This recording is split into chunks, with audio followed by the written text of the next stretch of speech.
Bien, merci monsieur et madame la présidente de séance. Donc, je n'ai aucun conflit d'intérêt avec ce sujet.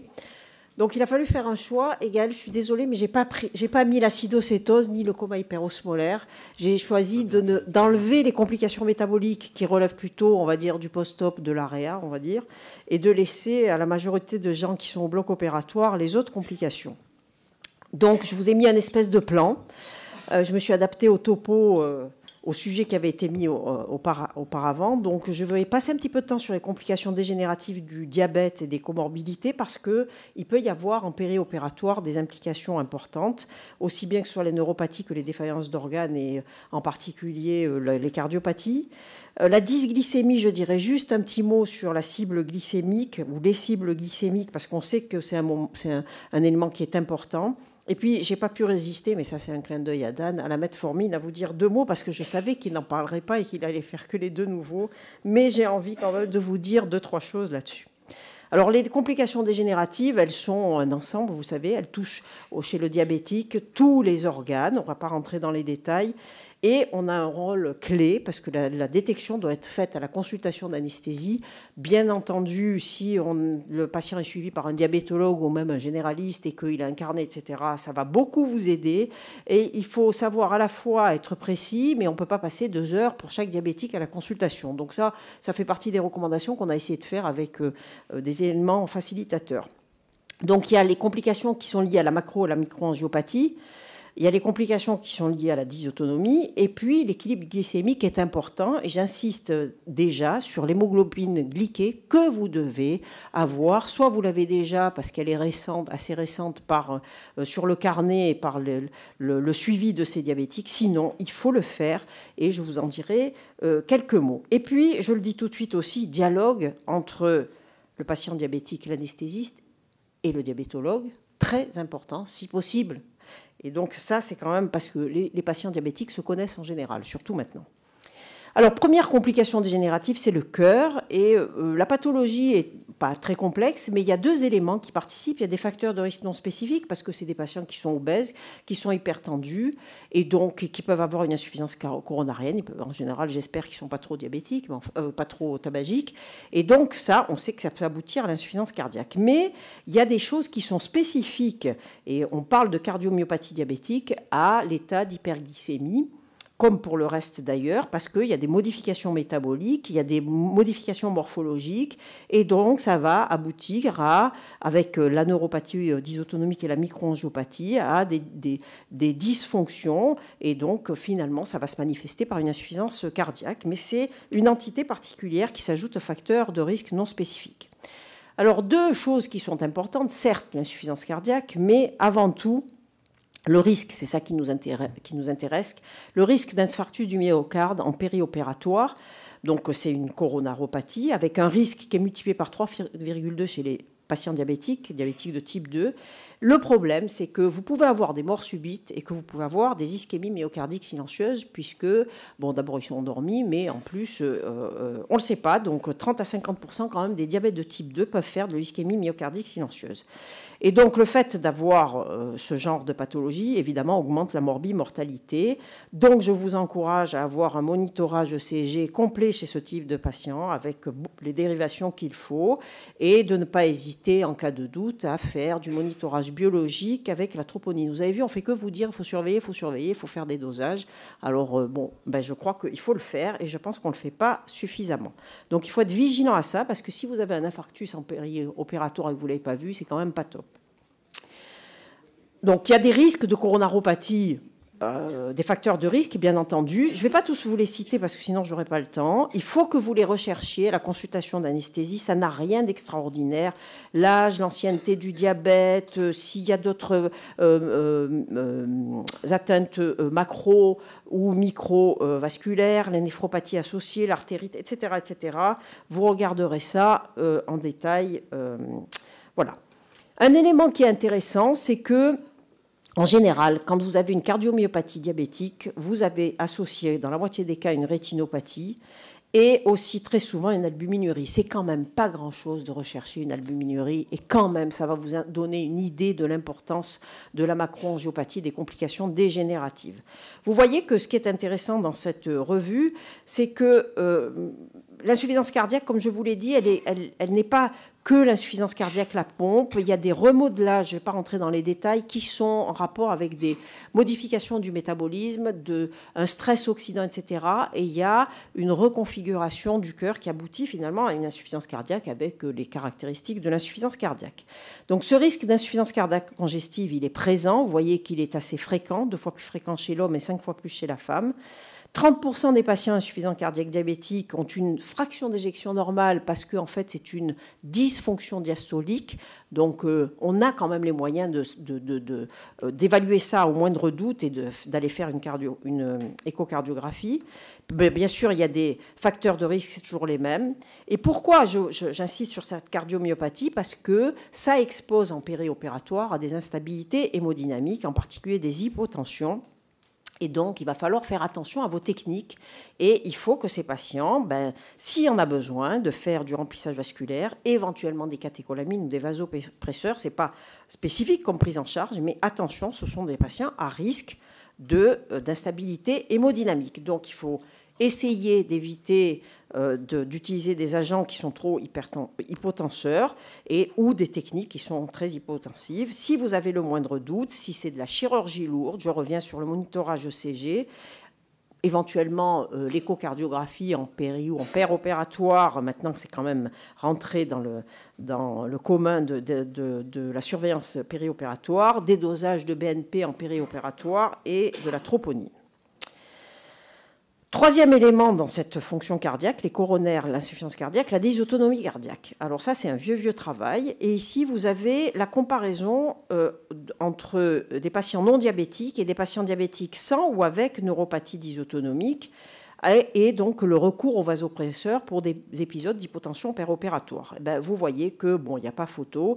Quand vous avez une neuropathie dysautonomique, il y a quand même un risque d'hypotension qui est très important et il faut que vous connaissiez ça. Par exemple, si vous prenez le risque de faire une rachianesthésie, faites attention quand même que voilà, c'est des malades qui sont sensibles pour ce genre de choses.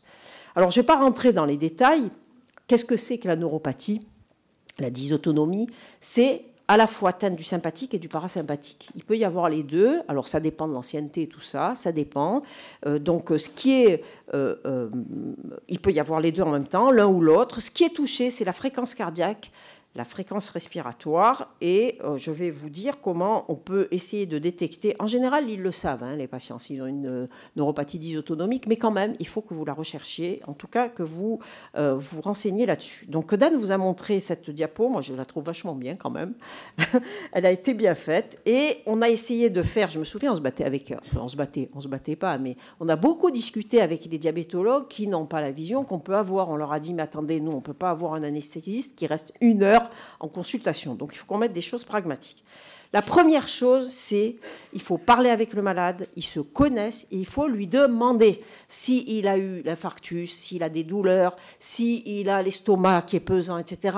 Il le sait et ça va vous mettre sur la voie. Il faut le minimum, moi je suis d'accord avec ce qui est écrit là-dessus, c'est pression artérielle couchée debout, c'est quand même pas beaucoup.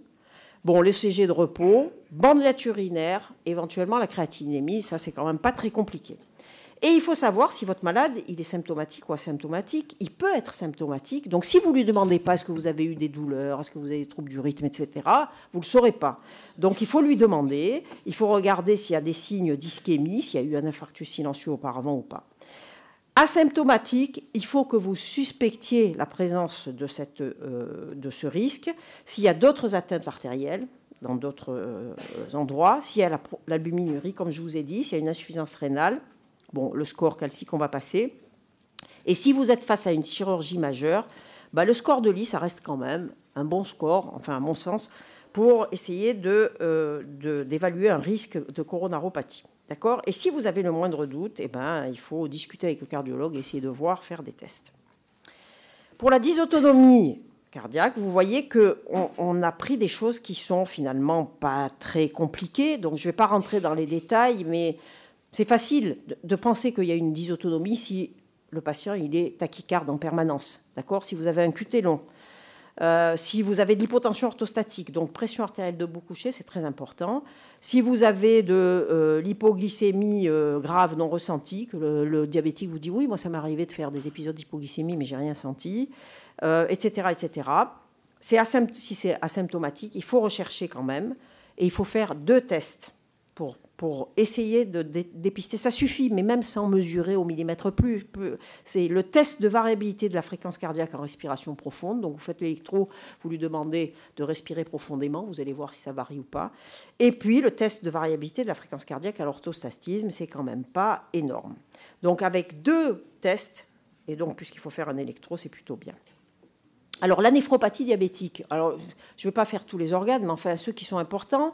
Moi, ce qui m'intéresse quand même, c'est de savoir qu'on a quand même évolué, pas que dans les médicaments, mais aussi dans la physiopathologie.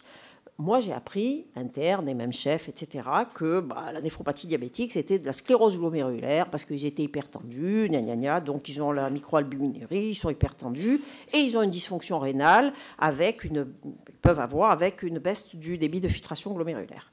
Et comme un peu pour la cardiomyopathie diabétique, maintenant on sait qu'il y a une néphropathie diabétique vraie, dans laquelle il y a les éléments hémodynamiques, donc il y a la néphroangiosclérose parce qu'il y a une activation du système rénine-angiotensine, mais il y a aussi des modifications, pas que glomérulaires, d'abord tubulaires, donc les tubules sont atteints, avec des hypertrophies tubulaires, des hyperfiltrations et des anomalies des membranes basales, etc., qui sont dues à tout le dérèglement métabolique. Donc maintenant, on parle de maladie rénale chronique diabétique, d'accord ? Je ne vais pas rentrer dans les détails de la gravité de ces insuffisances rénales chroniques, mais on sait qu'il y a des facteurs aggravants. Donc, si vous avez un malade qui a une fonction rénale qui est juste, évidemment, il faut faire attention aux agents néphrotoxiques et il faut essayer quand même de limiter tout ce qui peut aggraver la fonction rénale en post-opératoire. Donc, il faut faire une évaluation de la fonction rénale. Si vous avez une chirurgie majeure, et il ne faut pas nous dire « Ah ben, on ne peut pas, machin ». Donc, la créatininémie, vous faites comme vous voulez, mais ce n'est pas une bonne évaluation.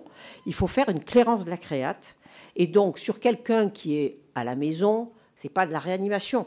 Vous pouvez faire une clairance estimée sur les formules, Cockcroft, alors maintenant c'est plus la mode, MDRD, je ne sais pas quoi, et puis faites une albuminurie, ça vous dira quand même ce qu'il en est.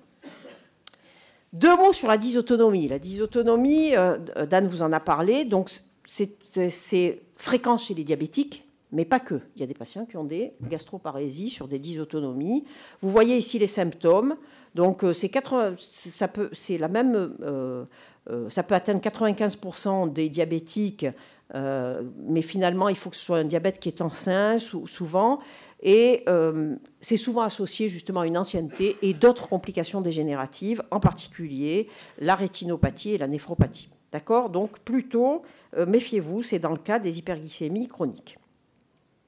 Alors, ici, je vous ai mis une étude qui est quand même assez récente, et vous voyez que dans cette étude, ils ont regardé par échographie, comment était la vidange gastrique. Vous voyez qu'elle est, pour tous les patients, alors tous dans cette étude, elle est retardée. Par contre, l'incidence d'inhalation, alors là, vous pouvez vous accrocher, et en plus, on sait qu'il n'y a pas de relation entre le volume gastrique et l'inhalation et le risque d'inhalation. Donc voilà, donc les données sont extrêmement limitées et contradictoires. Et vous voyez que dans cette étude, ça confirme, ils ont fait de l'échographie. Donc vous voyez bien que le volume est augmenté chez les patients diabétiques. Il y a 40% de gastroparésie chez les diabétiques versus 20% dans cette étude. Et il y en a quand même plus de la moitié qui sont symptomatiques et donc qui se connaissent comme étant dysautonomes. Est-ce qu'on peut réduire le volume gastrique ? Bon, Dan, il vous a dit qu'il n'y a rien qui marche. Vous pouvez vous faire plaisir. Moi, je pense aussi que ça ne marche pas et qu'il vaut mieux, si on a peur, faire de l'intubation à séquence rapide. Voilà. Et finalement, on ne sait même pas si ça réduirait le risque d'inhalation. On ne sait pas. Donc, c'est assez facile quand même de savoir, déjà par les questions, vous demandez, je vous jure que quand vous avez l'habitude d'avoir des diabétiques qui ont une gastroparésie, ils vous le disent tout de suite, oh là là, dès que je mange, j'ai une pesanteur, etc. Donc, il faut leur poser les bonnes questions, ça ne prend pas 100 ans. Si vous avez le moindre doute, vous pouvez faire en préopératoire justement de l'échographie gastrique pour avoir une idée du volume, et c'est déjà bien. Autre problème, ce qu'on appelle le stiff joint syndrome, qui est une rigidité du tissu collagène entraînée par l'hyperglycémie chronique et qui a été longtemps accusée parce que ça touche ici les tissus conjonctifs au niveau du rachis cervical, d'entraîner une raideur et d'entraîner des difficultés à l'intubation. Je crois que ce risque a été beaucoup surestimé, donc vous voyez 5%, on ne sait pas trop parce qu'il n'y a finalement pas eu tant d'études. Il y a une bonne façon de regarder si cette rigidité existe, c'est ce qu'on appelle le signe de la prière. Si vous êtes comme ça, ben vous n'avez pas de rigidité. Si vous êtes comme ça, que le patient ne peut pas faire ça, c'est qu'il y a une rigidité. Voilà, donc voilà. Alors, la neuropathie périphérique, elle est présente chez la moitié des diabétiques. Elle peut toucher tout, la motricité, etc. Elle doit être absolument recherchée. Et en plus, si vous voulez faire de l'anesthésie loco-régionale, encore pire. Et ce n'est pas contre-indiqué, je vous le dirai. Donc, je passe là-dessus. Je ne reste pas sur la neuropathie parce que je ne vais pas vous décrire tous les signes de la neuropathie. La dysglycémie. Ce n'est pas une vue de l'esprit, hein. Gaëlle, elle vous l'a dit. L'hyperglycémie, alors on a eu peur de l'hypoglycémie, mais l'hyperglycémie, c'est pas bon. Et ça, c'est une étude qui a duré longtemps chez les patients diabétiques, où on est passé du sous-cutané, comme nous a dit Dan, à l'IV. Et vous voyez qu'en faisant baisser la glycémie périopératoire dans le temps, eh bien, on a diminué la morbimortalité. Et puis vous voyez que dans le temps, on est passé du sous-cutané à l'intraveineux. Bon, les complications liées à la glycémie, l'hyperglycémie trop haute ont été largement démontrées. Ça, c'est un travail français, donc je le montre, c'est de la chirurgie cardiaque. Et vous voyez qu'entre le fait de contrôler la glycémie en périopératoire par rapport à ne pas le contrôler, il y a beaucoup plus de complications diverses et variées. Donc ça, c'est un petit peu la même chose. Et vous voyez dans cette étude que le fait d'avoir un contrôle de la glycémie aux alentours, en dessous de 10 à peu près millimoles par litre, est associé à moins de complications post-opératoires. Ça a été reconfirmé, très clairement. Alors juste pour vous parler de ça, juste pour vous dire qu'il faut absolument que vous fassiez une mesure de l'hémoglobine glyquée. J'ai perdu ma... Hop. Voilà, j'ai perdu ça. Donc, il faut la mesurer parce que c'est un seuil. Au-delà de 8,5%, tout le monde, hein, il n'y a pas que nous qui l'avons dit il faut différer la chirurgie. Et là, vous avez un argument pour le chirurgien, vous lui dites non, à moins une urgence, hein, évidemment. Évidemment, si vous avez des hypoglycémies et une hypoglycémie importante aussi à l'arrivée au bloc opératoire, il faut gérer le problème. Donc, il faut que vous ayez les deux hypoglycémies dans la semaine qui a précédé ou une cétose, et il faut remettre. Et si l'hémoglobine glyquée est au-dessus de 8,5-9%. Ça, on vous l'a dit, c'est à peu près la cible glycémique. Je vous montre que finalement, maintenant, tout le monde est à peu près d'accord. En gros, il faut rester en dessous de 1,8 g par litre. Les principes généraux, tout à l'heure, vous avez parlé de prolonger le jeûne, mais non, mais moi, je vais vous dire, jamais de la vie. Justement, il ne faut jamais faire ça, jamais, jamais. Il faut qu'il soit en premier le diabétique au bloc opératoire, c'est un vœu pieux peut-être, mais il faut essayer de le mettre le plus tôt possible. Il faut réduire la durée du jeûne préopératoire. Il faut l'installer correctement, attention au point d'appui, hein, parce qu'ils ont quand même des gros problèmes. Parce que tout ça, ça permet de lutter contre l'insulinorésistance, contre l'agression, il faut lutter contre l'hypothermie, il faut lutter contre l'instabilité hémodynamique. Et vous voyez qu'on n'est pas, je ne suis pas la seule à le dire, ça, ce sont 3 sociétés, il y a la Société américaine de diabétologie, etc., etc. Et vous voyez qu'il faut minimiser le temps de jeûne et il faut les mettre en priorité au bloc opératoire. Le monitorage biologique, ils vous l'ont dit, donc je ne vous reparle pas du problème du monitorage glycémique, de la mesure de la cétonémie, etc., etc.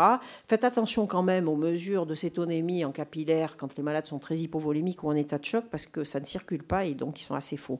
Donc n'hésitez pas, si vous êtes en chirurgie lourde et que vous avez, pour une raison ou une autre, mis un cathéter artériel ou même en veineux, mais faites des glycémies, voilà. 2 mots sur la metformine.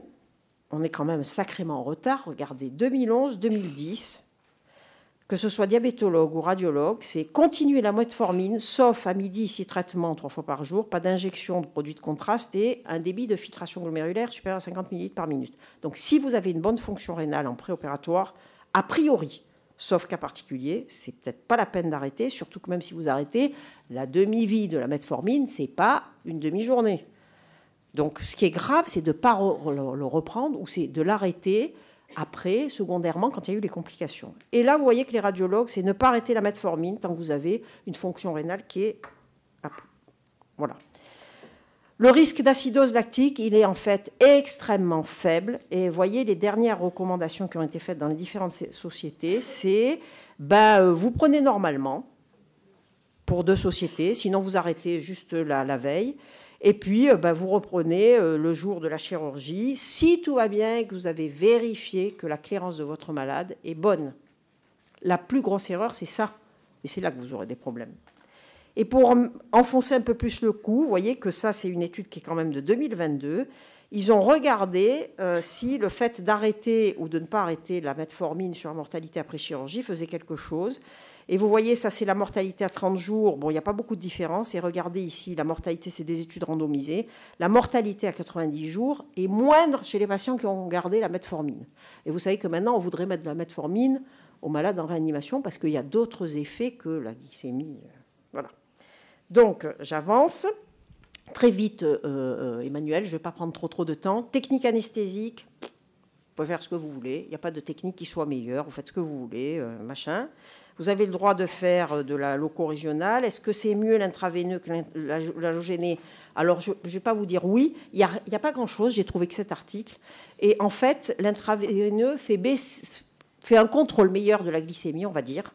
Mais bon, après, ça ne baisse pas la mortalité. 2 mots de attention pour les techniques d'anesthésie loco-régionale. Ce n'est pas interdit parce qu'on l'a souvent dit. Même si vous avez une neuropathie dysautonomique ou si vous avez une neuropathie périphérique, vous pouvez avoir le droit de le faire, mais attention, examiner le malade à fond, tout noter dans le dossier, prévenir le malade, bien l'avertir que ce ne sera pas à cause de l'anesthésie loco-régionale qu'il aura un problème. Et si tout ça est fait avec son accord, etc., why not? Parce que vous avez quand même les bénéfices de l'ALR, pas de problème pour l'histoire de la gastroparésie, etc. Donc les avantages sont toujours ceux de l'ALR, si l'indication est bonne. La seule difficulté quand même, c'est que la stimulation est plus difficile parce que la sensibilité des nerfs à la neurotoxicité est quand même un peu accrue si vous avez une neuropathie présente. Donc il faut faire attention, il faudra adapter les doses et la façon dont vous le faites. Il faut faire une évaluation préopératoire soigneuse, je vous l'ai dit. Il faut informer le patient, etc. etc. Et puis il ne faut pas rajouter des éléments qui aggravent les choses. Donc voilà, ça marche bien.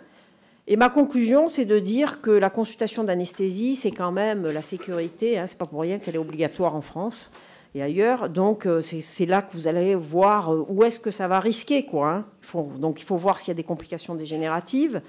Il faut faire une prévention des complications périopératoires. S'il y a un rein qui ne fonctionne pas bien, prévention. Évaluer la qualité du contrôle glycémique. Il faut gérer évidemment les diabétiques, mais inutile de vous le dire, les antidiabétiques oraux en périopératoire. Il faut maintenir la cible de glycémie. Il faut beaucoup discuter avec les diabétologues et il faut les forcer à le faire. Et puis, il faut prendre des précautions générales, comme je vous ai dit, pas trop d'hypothermie, pas un jeûne trop long, etc., etc. Et voilà, et je vous remercie.